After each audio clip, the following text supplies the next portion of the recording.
Hello viewers, thank you for joining me. I always look through all the airing anime when a new season gets announced.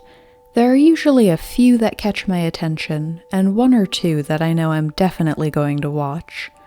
Wonder Egg Priority was one of those titles whose summary grabbed me right away, and which I swore I'd get to sooner rather than later. And I wasn't the only one.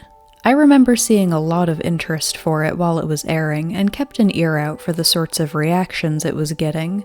They were generally positive, but I will say I started to hear some disappointment mixed in too. At which point I stopped listening because that's the sort of conclusion I'd rather come to myself. This is the sort of series that ought to be prefaced with a warning, or two. Wonder Egg Priority includes just about every dark topic you can imagine, and the primary focus at the center of it all is suicide, so if that's not your cup of tea, you should probably bow out now.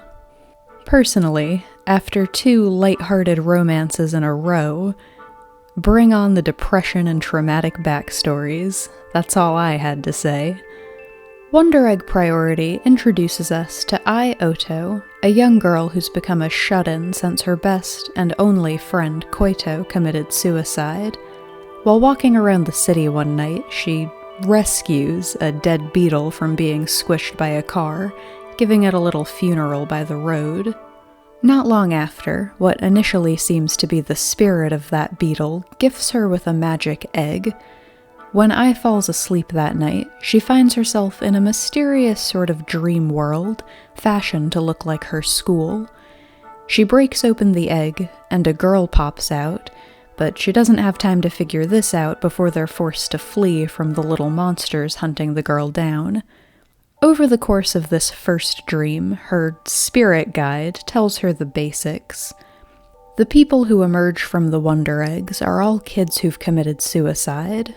It's Ai's job to track down the manifestations of their trauma, the dream's final boss, if you will, and defeat them before time runs out and she wakes up. At the end of this dream, she encounters a statue of Koito and is promised that if she can save enough lost souls in these egg dreams, her own friend will be returned to life. This knowledge almost immediately transforms the timid, gloomy girl you meet in episode 1 into someone upbeat and enthusiastic. But it's not all fun and games. Though any damage she takes during the dreams heals almost instantly, those injuries reappear the next day, and her early adventures land her in the hospital more than once. But this allows her to befriend one of what she'll eventually learn are 3 other girls going on their own Wonder Egg missions. And though their dreams are usually separate, the way these girls came together during the day and supported each other throughout was the real heart of the story. First was Nehru, who's the hardest to describe because getting into her backstory leads to some spoilers regarding the whole Wonder Egg system. She grew up raised by scientists and lives at their company, rather than in a house with any kind of traditional family unit. Because of this upbringing, she comes across as cold and distant, and she doesn't have much experience with people her own age. She tells Ai that the person she's trying to rescue is her sister, though that story is also a complicated half-truth at best. But it doesn't take long for Ai to wear her down, and I loved watching Nehru slowly come out of her shell, realizing that maybe having friends is an experience she'd like to have. Next was Rika, who may have been my favorite, though she's definitely not a character I'd class as immediately likable. Rika's the outgoing one with the attitude problem. She comes across as pretty shallow and selfish at first. She used to be a junior idol, and she initially describes the person she's trying to save as her wallet, a fan who used to follow her around and buy her whatever she wanted. Rika broke things off when she discovered the girl was shoplifting and then reselling those items so she'd have more to spend on her, and she was pretty harsh about it. Their story was probably the hardest to get behind because they weren't even really friends, but the thing about Rika is that it doesn't take long to see her flippant attitude as a defense mechanism. She's dealing with a lot at home, and she's not actually a cruel person at heart. Clearly, she feels guilty enough about it to continually risk her own life to try to save a girl she didn't even know that well, and who, I might add, only liked her for superficial reasons in return. Complicated morals aside, Rika was a really great addition to this friendship. In a group where everyone else was pretty mild-mannered, Rika was the one who was never afraid to say exactly what she was thinking, who could be counted on to address the hard topics, the things that no one may have wanted to talk about, but which needed to be said. I can't help but respect that, even if it did mean she was usually the one causing tension in the group. And last is Momoe, or often just Momo. Momo's one who tends to keep her darker feelings to herself. The group split pretty evenly, actually, with 2 who tend to wear their hearts on their sleeves and 2 who are a little more reserved. Momo was one I felt I had to watch closely if I was really going to get an idea of what was going on in her head. Momo is frequently mistaken for a boy, which she's pretty insecure about. She's tried to combat this by just embracing a more masculine style, but it's not helping much. She puts on this sort of knight in shining armor persona for the kids she meets in her egg dreams. I can see that side of it being pretty harmless, even empowering sometimes. What's more damaging are her classmates' tendency to confess their love to her. Because the thing is, Momo goes to an all-girls school. No one would be under the impression that she's a boy for long. It's one setting where she should be safe from that. And maybe some of them mean it genuinely, but I'd imagine for most, they see her as a safe trial run before getting a real boyfriend, which is pretty heartless if you think about it. Like she's just an object or a means to an end, rather than a person with her own feelings. It is worth mentioning that Momo never talks about her feelings on the subject in this kind of depth. This is mostly just impressions I got and what I felt watching her story. Momo's kind of reached a breaking point at the start of the series. She's tangled up in this mess because the one real friend she had also ended up confessing that she'd fallen in love. We don't really get to know Haruka. I'm inclined to think her feelings were genuine, but Momo rejected her and pushed her away, ultimately leading to Haruka's suicide. Anyway, Momo tends to laugh off her troubles whenever one of her friends tries to talk to her about it. Though she definitely has some good moments and growth throughout the series, her personal story ends up feeling kind of inconclusive. But I can't be upset about that. You have to remember that these girls are like 14. They haven't even finished puberty yet. No one's journey of how they feel about their appearance and relationship with the world because of it is complete at 14. It may not be the most satisfying storyline, but there's a realisticness to it that makes it easy to forgive. And I really didn't think I'd be spending this much time on her, but I'd like to add that Momo's character is important in a bigger sense. You'll find characters who often get their gender mistaken all over the place, but it's almost always treated like a joke. Even if it was only done halfway, I'm not sure I've ever encountered another character where it was taken seriously and actually explored, and I see value in that. But Momo is only one of 4 main characters in this story. You might have noticed a theme with them, that they're all entering into this having lost the only friend they previously had. I think that was definitely a factor in what made the friendship element of this story so great. While they all have their own individual traumas, there are some important shared experiences too, grief and loneliness being big ones. And now, of course, they share the Wonder Egg secret. I'm a sucker for friendship stories anyway, but I can't stress enough how much I loved that aspect of this story. The girls pinball from one difficult, emotionally charged topic to another, and I wouldn't even say arguments are rare, but they always come back together afterwards. The things holding them together are just too strong. The animation was great too. The colors are vibrant, and there's a decent amount of action. I'm not too familiar with Studio Cloverworks, Based on some of the movement, I would have guessed this one was done by Trigger. In any case, it looked good, and I enjoyed the music also. At least apart from the opening, which was pretty dull. There was a lot to love about Wonder Egg Priority, but unfortunately, it wasn't all sunshine and rainbows. This anime has put me in a really difficult position, as far as recommendations go.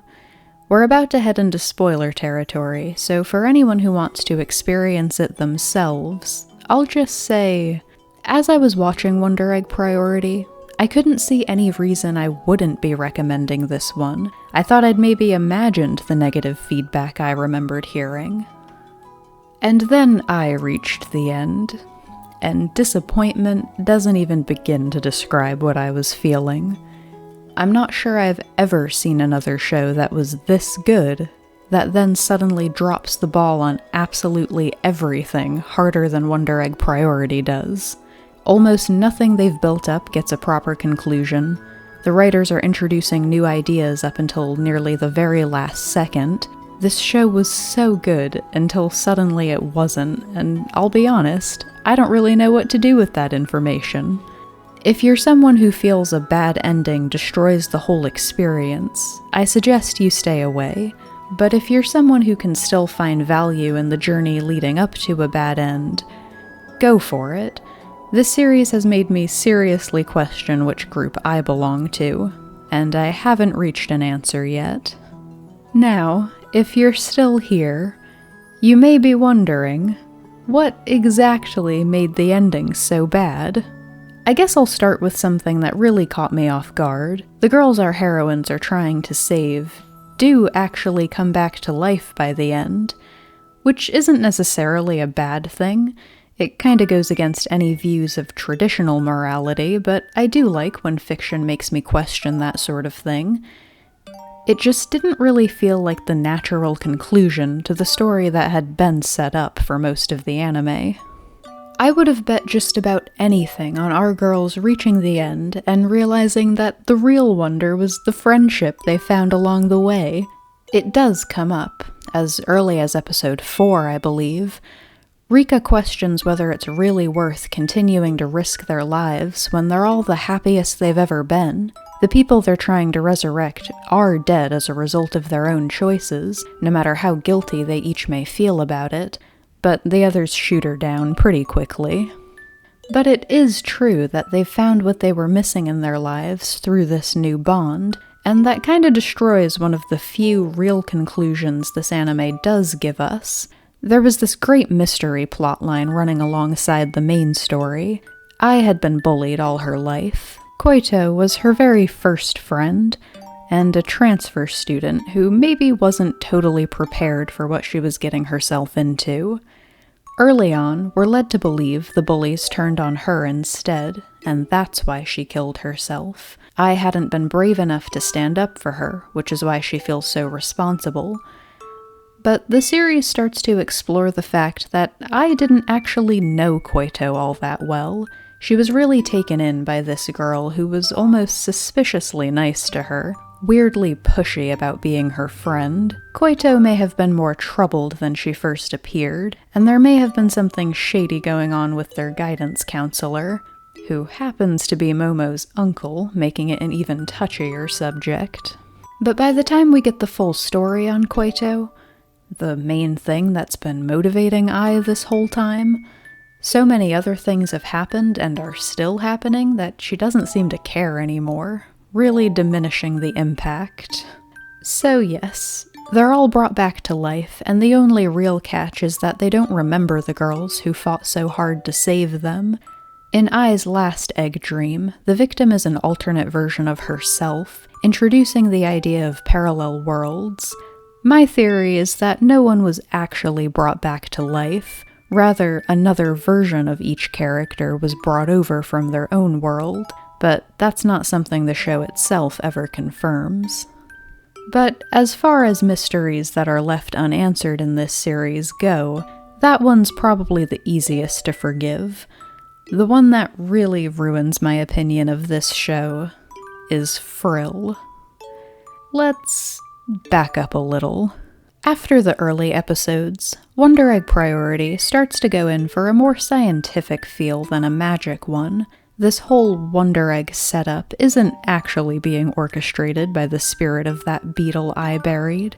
Residing in the garden with the egg machine are two robot puppet things. They introduce themselves as Akka and Ura Akka. They used to be scientists, working on some top-secret project for the government. But our story really starts with their side project. They were basically locked up in the house where they did their research, so for company, they created a very lifelike AI, a young girl named Frill, who they raised like a daughter for the next few years. But then, they went to some kind of convention for work, and Akka fell in love with one of the other scientists they met there. The two got married, and were happy, but Frill snapped and killed the wife out of jealousy when she learned that Akka would soon have a real daughter. The baby somehow miraculously survived. They locked up Frill in the shed, and things were peaceful again for a long time, until the girl reached the age of about 14, the age Frill was programmed to be. Akka's daughter started acting strangely, and ultimately committed suicide. This all would have been just a tragic, coincidental backstory, except when Ura went to check on Frill, he found she'd serial experiments laned the place, for lack of a better description. She'd somehow connected herself to all sorts of machines, and Ura accused her of having some sort of influence over Akka's daughter, before somehow destroying her body more thoroughly. Though that seems very vague, you'd think they would have been a little clearer on something so important. Ura and Akka went on with their lives, studying suicides in young girls, and what they call the temptation of death, transferring their minds into these puppet creatures when their bodies failed them. I have nothing against this idea on its own, that this being who really shouldn't have existed in the first place grew to be too powerful and gained some sort of mystical, collective unconscious type of influence over young girls in the area. At least, that's what I assume they were going for. It's really not explained at all. But the way it's handled is ridiculously clumsy, to put it nicely. For one, it's not explored at all. They introduced a concept that felt like it was meant to be the big answer that tied everything together, but then it just didn't. If they're suggesting what they seem to be, that Frill's influence survived and is still affecting people today, that would make her like the final boss of sorts. The thing our heroes need to defeat to set things right, bring some sort of conclusion to the Akka's life work. There is no final conflict in this series. The girls never meet Frill. Instead, the final episode decides to focus on another new plot point, that apparently Nehru is also an AI and has disappeared on some sort of journey to try and come to terms with her humanity, I guess. I and Rika spend episode 13 discovering this, and then trying to determine whether this knowledge changes anything about their friendship, debating whether they should try to track her down, and then suddenly we're getting an epilogue narration. I transfers to a new school, the rest of the girls drift apart, and then it's over. There's no real conclusion, none of the big questions are answered, the character development doesn't really go anywhere. It's so bad, guys. I can't fathom how the same people who made a show that was so good up until the last few episodes could in any way justify this as their ending. At the very least, they could have left the friendship alone. It was such a smack in the face to watch them grow so close and go through so much together, and then just end it with, we all kinda just stopped talking after a while. I am just out of words. Much like this story, there are no answers. I will say that maybe an anime wasn't the best medium for it. What with the different dream stages and the boss fights, I did feel, as I was watching it, that Wonder Egg Priority might have been better suited to be a video game. That would have given them time to explore a lot more of the story, too. But this is what we got, and I'm ready to move on from it now. Thank you for watching.